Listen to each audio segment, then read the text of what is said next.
नमस्कार, रफ्तार मीडिया में आपका स्वागत है। आपके साथ मैं रीना झा बालियान। खबरों का रुख करेंगे, लेकिन उससे पहले एक नजर डालते हैं इस वक्त की हेडलाइंस पर। 27 के चुनाव से पहले बीजेपी की नई स्ट्रैटेजी। बीजेपी में आने वालों को लेनी होगी सनातन की ट्रेनिंग। हिंदुत्व का पाठ सीखने के बाद ही मिलेगी पार्टी में एंट्री। गैरसैंण में विधानसभा सत्र से पहले विधायकों को लगने लगी ठंड। बीजेपी विधायक दिलीप रावत ने खोला मोर्चा। गैरसैंण में रहना मुश्किल, ऑक्सीजन की होती है कमी।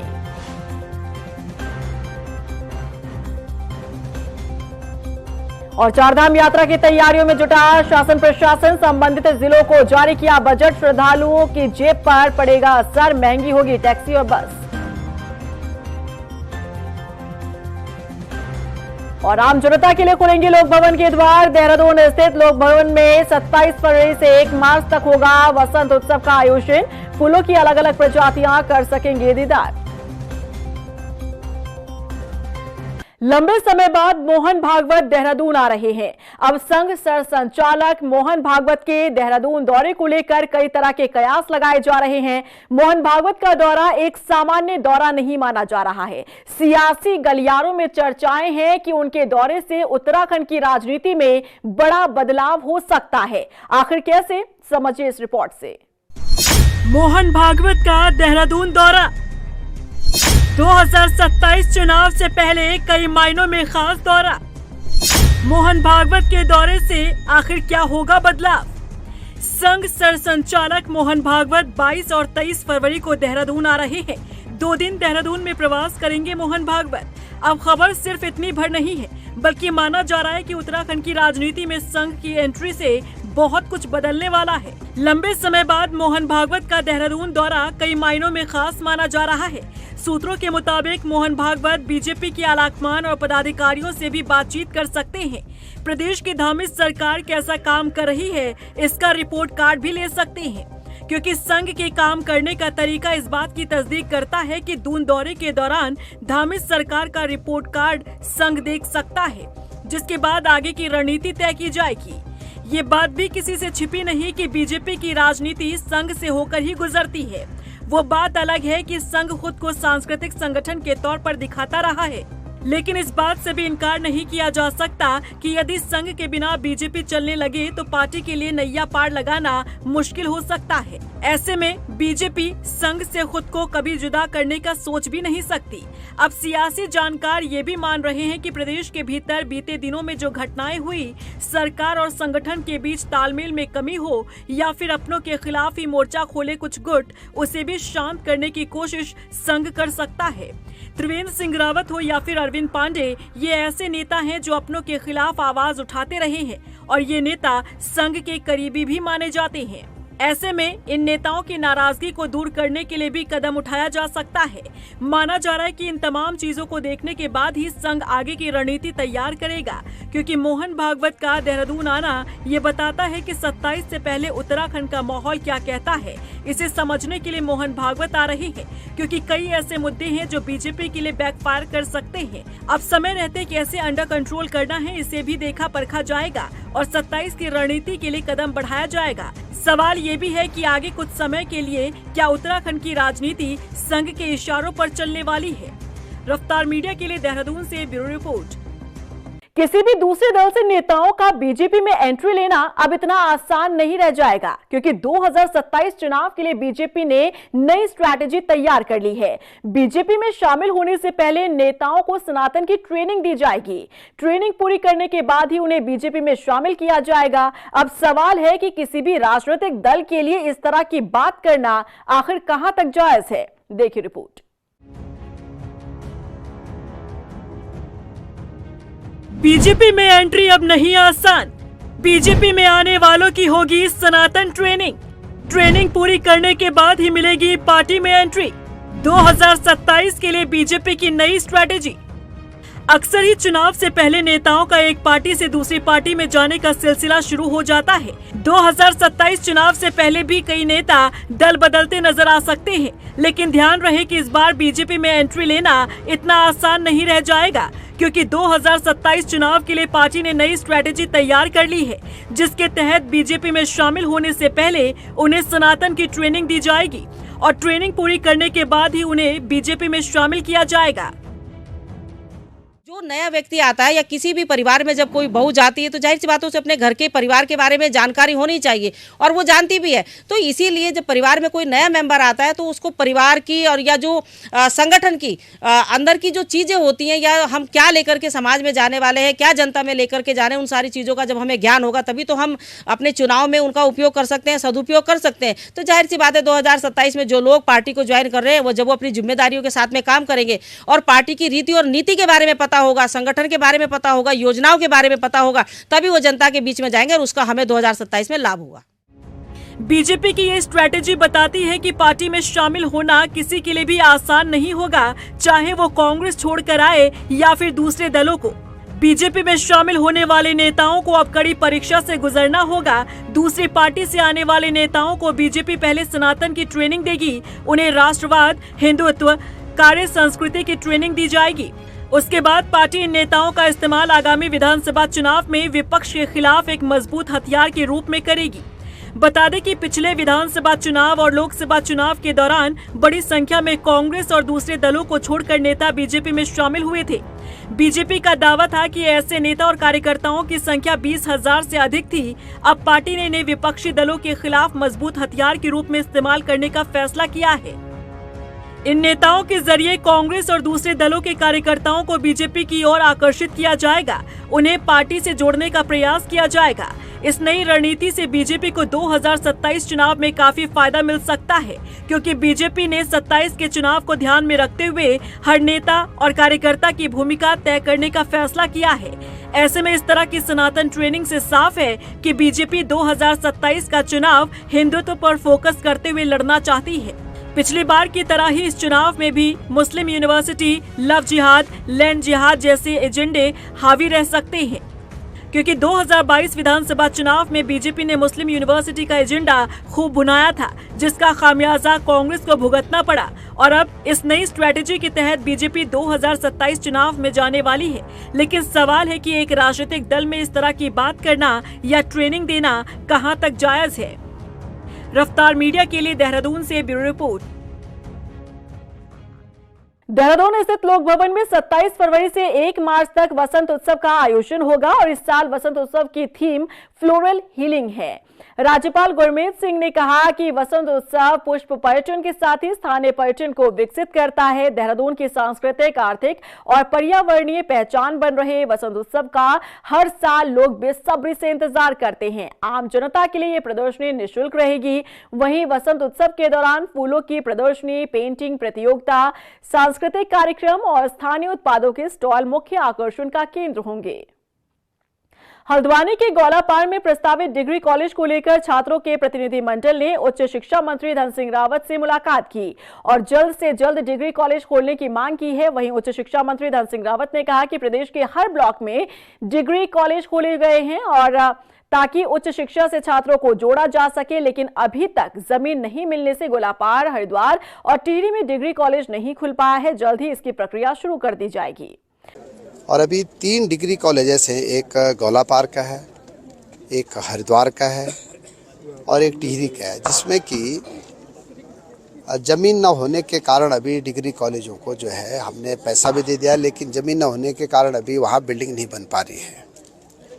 अब हमने तीनों जगह से कहा है कि अगर ज़मीन नहीं मिल पा रही है तो कोई सरकारी ज़मीन या तो हम खरीद लें या प्राइवेट ज़मीन खरीद लें या कहीं वन विभाग से जो है भारत सरकार को लिख के जो है ज़मीन स्थानांतरण की जाए। तो तीनों जगह मुझे लगता है कि जिला प्रशासन इसमें बहुत तेज़ी से काम कर रहा है और मैं आज गौलापार में भी आ रहा हूँ। मुझे लगता है कि जैसे ही ज़मीन मिलेगी तो हमने 5-5 करोड़ रुपये तीनों कॉलेजों को दे भी रखे हैं, तो जैसे ज़मीन मिलेगी वैसे कॉलेज का निर्माण शुरू हो जाएगा। वहीं गैरसैंण स्थित भराड़ीसैंण में 9 मार्च से 13 मार्च तक बजट सत्र आयोजित होना है, लेकिन उससे पहले ही एक बार फिर से सत्र पर ठंड का मुद्दा हावी हो गया है। लैंसडाउन से बीजेपी विधायक दिलीप रावत का साफ कहना है कि वहां पर ऑक्सीजन की कमी है, अत्यधिक ठंड और अव्यवस्था हावी है।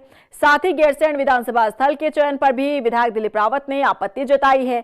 विधायक का कहना है कि गैरसैंण में बनाया गया विधानसभा भवन सही जगह पर नहीं बनाया गया है और यहां सत्र के दौरान रहना बेहद मुश्किल है। तो स्पष्ट कहना है कि भराड़ीसैंण में जहां पर सिलेक्शन हुआ है उसको बनाने का, चयन हुआ है विधानसभा बनाने का, वास्तव में उस समय वो बुद्धिमत्ता का काम नहीं था, क्योंकि जहां पहली बार हमारा विधानसभा लगी, जहां टेंटों में लगी, वो जगह बहुत उचित थी और भराड़ीसैंण से बढ़िया गैरसैंण में होता तो ज़्यादा उचित होता, क्योंकि वहाँ मुझे लगता है कि वहाँ इतनी अच्छी सुविधाएं अभी लोगों के लिए नहीं है। आपका कहना सही है कि वहाँ थोड़ा ऑक्सीजन की कमी है और वहाँ ठंडा भी बहुत है, तो मैं इसलिए कह रहा हूँ कि अगर गैरसैंण में बनता तो जहाँ पहले चयन हुआ था वो ज़्यादा उचित था।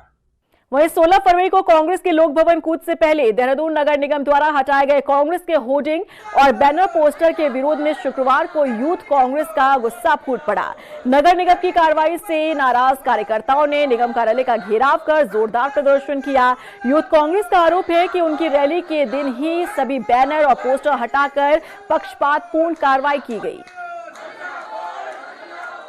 बढ़ती हुई हिंसा, बढ़ती हुई बेरोजगारी, किसानों की आत्महत्या, राज्य के बेरोजगारों के साथ नाइंसाफी, नकल, पेपर लीक, इन सारे मुद्दों पर सरकार को अंदाजा हो गया था कि बहुत बड़ा जनसमूह आ रहा है। उससे संबंधित, रैली से संबंधित हमारे जो पोस्टर, बैनर्स और होर्डिंग्स महानगर देहरादून में लगे थे, देहरादून नगर निगम के अधिकारियों ने सरकार के दबाव में बिना कोई आदेश दिए, हम लैंड वालों से पूछने जा रहे हैं, रेवेन्यू वालों से पूछने जा रहे हैं, कोई ये बताने को तैयार नहीं है कि किसके आदेश पे ट्रैक्टर्स लगा करके ये सारे होर्डिंग और बैनर उतारे गए। आज हम ये पूछने आए हैं नगर निगम से कि किसके इशारे पे आपने किया। देश भर के साथ साथ उत्तराखंड में भी 15 साल बाद जनगणना होने जा रही है। 2 चरणों में होने वाली जनगणना के पहले फेज में मकानों की गणना होगी, जिसमें लोगों से उनके घर से जुड़े कई तरह के सवाल जवाब होंगे। पहला चरण 25 अप्रैल से शुरू होगा और दूसरे चरण में लोगों की गणना की जाएगी। 9 फरवरी से 28 फरवरी 2027 के बीच देश भर में लोगों की गणना की जाएगी। जनगणना कार्य निदेशालय के निदेशक ईवा आशीष श्रीवास्तव ने कहा कि मकान सूची और गणना को लेकर राज्य सरकार की ओर से नोटिफिकेशन जारी होने का इंतजार है। जब मकान सूचीकरण स्टार्ट होगा, मतलब मकानों की गणना स्टार्ट होगी, तो प्रगणक जब घर पे पहुंचेंगे तो उनका पहला सवाल होगा कि क्या आपने स्वगणना की है। अगर आपका जवाब हाँ में होता है तो आपसे आईडी मांगी जाएगी। जब आप आईडी उपलब्ध करा देंगे तो वो प्रगणक के मोबाइल में पूरा ही डेटा जो आपने भरा है वो उनके ऐप में डाउनलोड हो जाएगा और प्रगणक एक बार तस्दीक कर लेंगे कि सही भरा हुआ है सारा डेटा, कोई त्रुटि नहीं रह गई है। उसके बाद वो उस डेटा को वेरीफाई करके जब प्रगणक सबमिट करेंगे तो आपका पूरा डेटा फिर जनगणना के जब आंकड़े जारी होंगे तो उसमें आपका डेटा भी रिफ्लेक्ट करेगा एग्रीगेटेड लेवल पे, इंडिविजुअल लेवल पे नहीं। उसमें नाम से नहीं आएगा कि आपके घरों में ये स्थिति है। जैसे हर वार्ड का, हर गांव का एक एग्रीगेटेड स्टैटिस्टिकल डेटा होगा कि इस गांव में कितने मकान कच्चे हैं, कितने मकान पक्के हैं, या पीने का पानी कितने घरों में आ रहा है, कितने घरों में नहीं आ रहा है। तो उस प्रकार से वो सारा डेटा रिफ्लेक्ट होने लग जाएगा। तो स्वगणना से एक तो आपकी जानकारी का माध्यम है, व्यक्ति विशेष को भी अच्छी जानकारी मिलेगी और वो एक सक्रिय भागीदारी निभा पाएंगे सेंसस में। और दूसरा, इससे प्रगणक का भी काम आसान हो जाएगा, क्योंकि वो सारी चीजें वो पहले खुद भरते, जिसमें काफी समय लगता, अब उनको वो भरी भराई चीजें मिल जाएंगी और उनको सिर्फ तस्दीक करनी होगी कि ये चीजें सही भरी हुई। चारधाम यात्रा पर आने वाले श्रद्धालु ध्यान दें, इस बार यात्रा पर आने के लिए आपको अपनी जेब और भी ढीली करनी पड़ सकती है, क्योंकि बस और टैक्सी का किराया बढ़ने वाला है। आखिर कितना पड़ेगा आपकी जेब पर असर, देखिए इस रिपोर्ट में।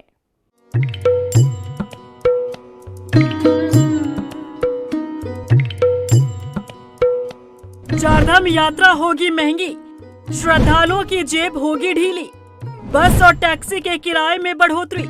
जानिए कितना पड़ेगा आपकी जेब पर असर। अगर आप चारधाम यात्रा पर जाने का प्लान बना रहे हैं तो आपके लिए ये काम की खबर है।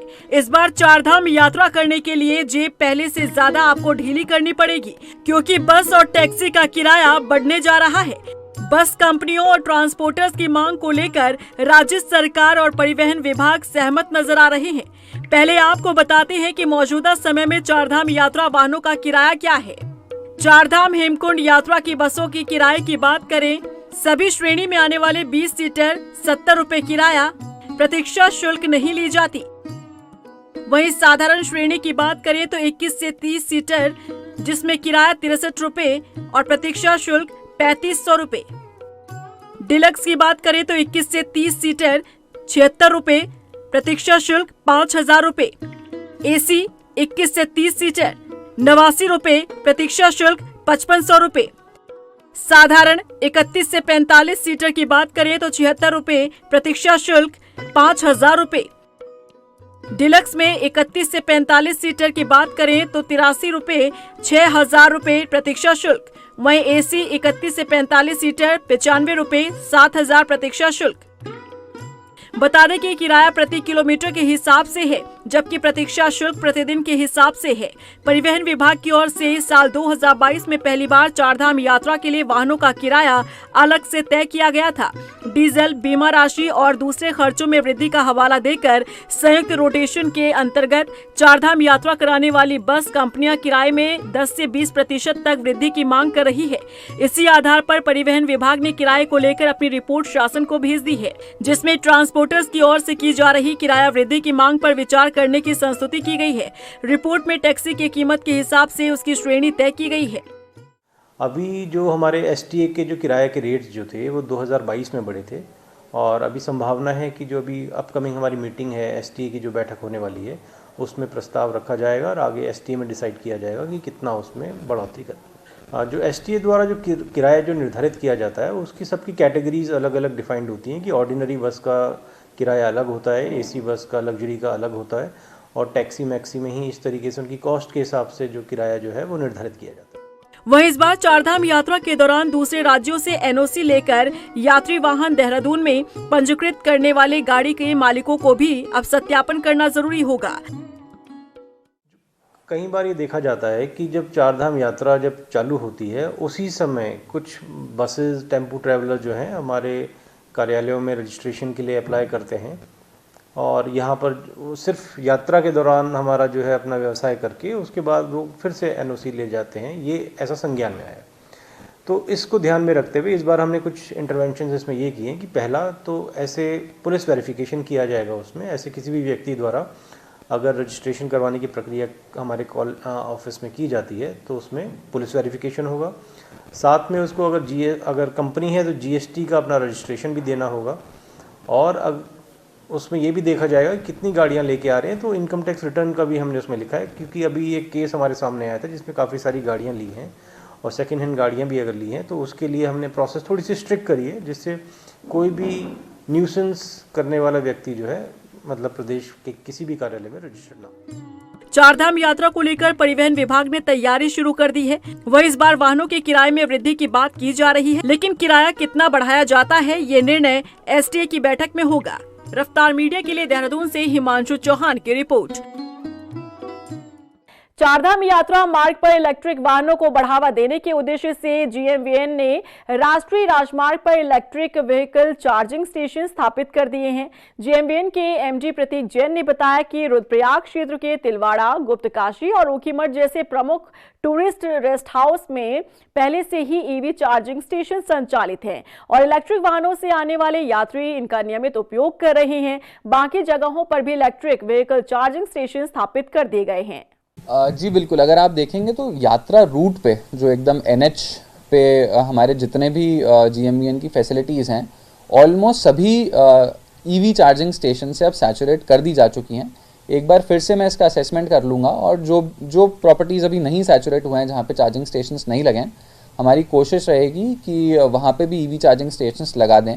मैं पर्सनली अगर मैं बात करूँ, मैं इससे पहले रुद्रप्रयाग में था, तो वहाँ पे जो भी हमारे इम्पोर्टेंट टीआरएच हैं जीएमवीएन के, जैसे तिलवाड़ा है, गुप्तकाशी है, ऊखीमठ है, तो सभी जगह पे चार्जिंग स्टेशंस ऑलरेडी लगे हुए हैं और उसको यूटिलाइज भी जो भी ईवी कार्स आजकल लेके आ रहे हैं सब लोग उसको यूज़ कर रहे हैं। जैसा आपने बताया, गवर्नमेंट ऑफ उत्तराखंड का प्रयास तो है ही कि ईवी व्हीकल्स को प्रमोट करें, इलेक्ट्रिक व्हीकल्स को प्रमोट करें और उसके लिए क्योंकि GMN की प्रॉपर्टीज़ बहुत प्राइम लोकेशन पे ऑलरेडी हम लोकेटेड हैं, तो हमारी कोशिश रहेगी कि हम हर प्रॉपर्टी में EV चार्जिंग स्टेशंस लगाएं। वहीं चारधाम यात्रा की तैयारियों के लिए पर्यटन सचिव धीराज गर्ब्याल ने बताया कि तीर्थ यात्रा के लिए सभी जिलाधिकारियों के साथ बैठक हो चुकी है और मांगे गए बजट के हिसाब से धनराशि भी जारी कर दी गई है।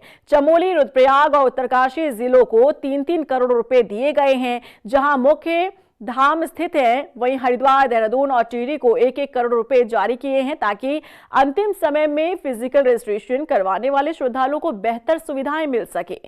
इसमें देखिए, जितने डीएम्स हैं उनके साथ हमारी मीटिंग हो चुकी है और आगामी चारधाम यात्रा के लिए जो तैयारियां होनी है उसके लिए जितना भी बजट उनको चाहिए था, जो डिमांड की थी, तो उस हिसाब से हम लोगों ने हर डिस्ट्रिक्ट को अपना बजट रिलीज कर दिया है, जिसमें मेन आपका चमोली डिस्ट्रिक्ट, रुद्रप्रयाग और उत्तरकाशी, तो उनको 3-3 करोड़ रुपए इनिशियली हम लोगों ने रिलीज कर दिए हैं। वैसे डीएम हरिद्वार और डीएम देहरादून और टिहरी, इनको 1-1 करोड़ रुपए हमने रिलीज किए हैं, क्योंकि इन जगहों पे वैसे लोग जो लास्ट मोमेंट पर जिनको फिजिकली अपना रजिस्ट्रेशन कराना होता है, तो उसमें सुविधाएं आपको मुहैया करानी होती है, तो उसके लिए हम लोगों ने ये तैयारी कर ली है।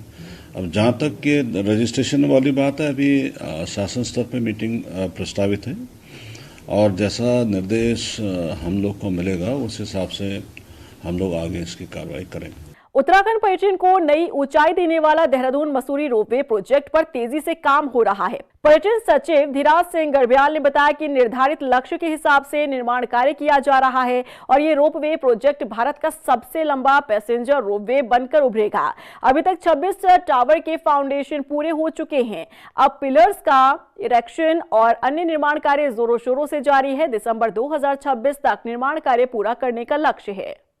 तो मसूरी के लिए जो रोपवे आपका बन रहा है, तो उसमें जो टारगेट दिया गया उनको, उस हिसाब से वो अच्छा काम कर रहे हैं। तो टोटल देहरादून से लेकर मसूरी के बीच में लगभग 26 टावर्स लगने हैं, तो फाउंडेशन का काम उनका पूरा हो चुका है। अब उसमें इलेक्शन की कार्रवाई चल रही है, जो पिलर्स वगैरह उनके आने थे वो समय से पहुंच चुके हैं। वैसे दिसंबर 2026 तक इसको पूरा किया जाना, मुझे लगता है तो उससे पहले भी हम पूरा कर लेंगे। किच्छा विधायक तिलक राज बेहड़ ने बीजेपी के पूर्व विधायक राजेश शुक्ला पर कई गंभीर आरोप लगाए हैं। तिलक राज बेहड़ ने राजेश शुक्ला पर अपराधियों को संरक्षण देने का आरोप लगाया है। इसके साथ ही उन्होंने बताया कि उधम सिंह नगर अपराधियों का गढ़ बन चुका है, जिसके लिए उन्होंने डीजीपी को पत्र भी लिखा है, लेकिन जांच के नाम पर सिर्फ खानापूर्ति की जा रही है। जो अपराधी, जो झूठे आपराधिक मुकदमे कायम कराता हो किच्छा कोतवाली में, जिसने सरवर यार खां के खिलाफ झूठा 302 लिखवाया, जिसने 307 लिखाई, धरने प्रदर्शन किए, उनके साथ ये कोतवालियों में बैठे, वो सारे फोटोज हैं। शुक्ला जी, आज शुक्ला जी बताओ तुम्हारा उससे क्या संबंध है? हथियार क्या तुम मंगा रहे थे? मेरा आरोप है ये हथियार तुम ला रहे थे, तुमने मंगाए ये हथियार, करना चाहते हो तुम कुछ ना कुछ। आज तुम्हारा खुलासा हुआ है। अभी 4 दिन पहले तुम प्रेस करके कह रहे थे मैं ईमानदार हूं, मेरी छवि पूरा उत्तर प्रदेश जानता है, मेरा अपराधियों से कोई लेना। मैं कहता था अपराधी पालते हो, 100 अपराधी हैं जो। उत्तराखंड बोर्ड एग्जाम 21 फरवरी से शुरू होने जा रहे हैं। नैनीताल जिले में 108 परीक्षा केंद्र बनाए गए हैं। 38 परीक्षा केंद्र दूरस्थ इलाकों में हैं। परीक्षा के दौरान सभी केंद्रों पर कड़ी निगरानी रहेगी। जिलाधिकारी ने कहा कि परीक्षा को सकुशल और पारदर्शी बनाने के लिए कड़े इंतजाम किए गए हैं। जनपद में 21 फरवरी से 20 मार्च तक हाई स्कूल और इंटरमीडिएट बोर्ड की जो उत्तराखंड परीक्षा परिषद है उसकी परीक्षाएं आयोजित हो रही हैं।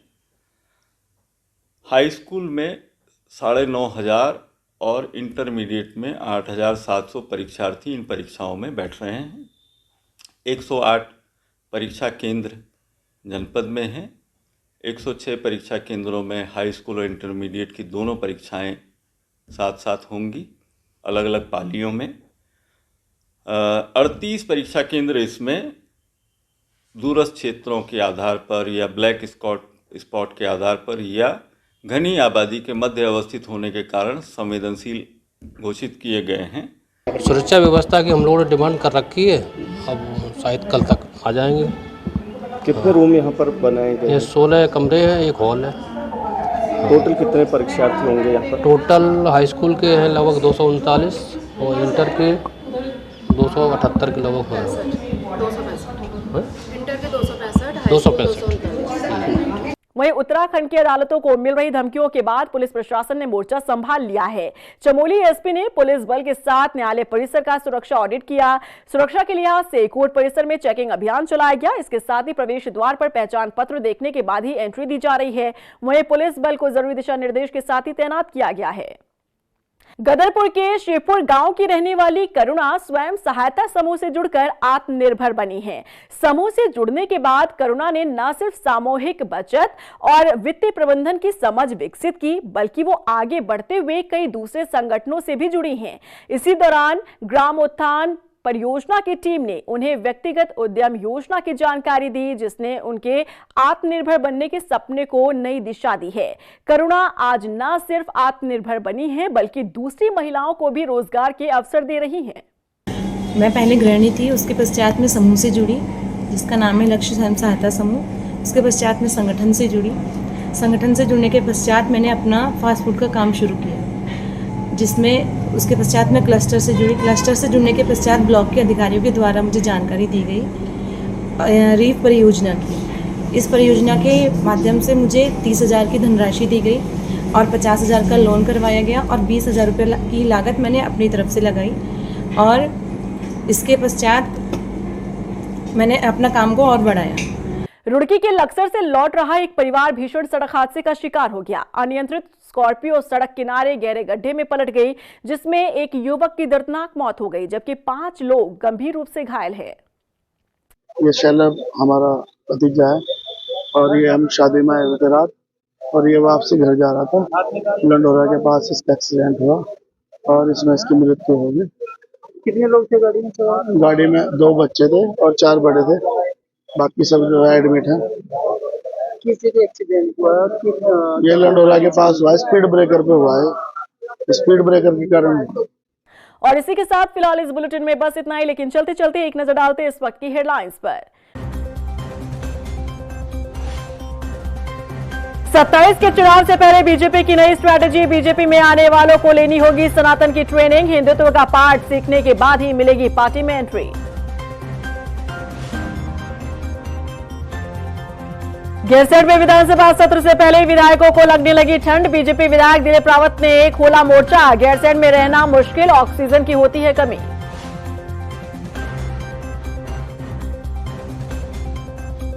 और चारधाम यात्रा की तैयारियों में जुटा शासन प्रशासन। संबंधित जिलों को जारी किया बजट। श्रद्धालुओं की जेब पर पड़ेगा असर, महंगी होगी टैक्सी और बस। और आम जनता के लिए खुलेंगे लोक भवन के द्वार। देहरादून स्थित लोक भवन में 27 फरवरी से 1 मार्च तक होगा वसंत उत्सव का आयोजन। फूलों की अलग अलग प्रजातियां कर सकेंगे दीदार।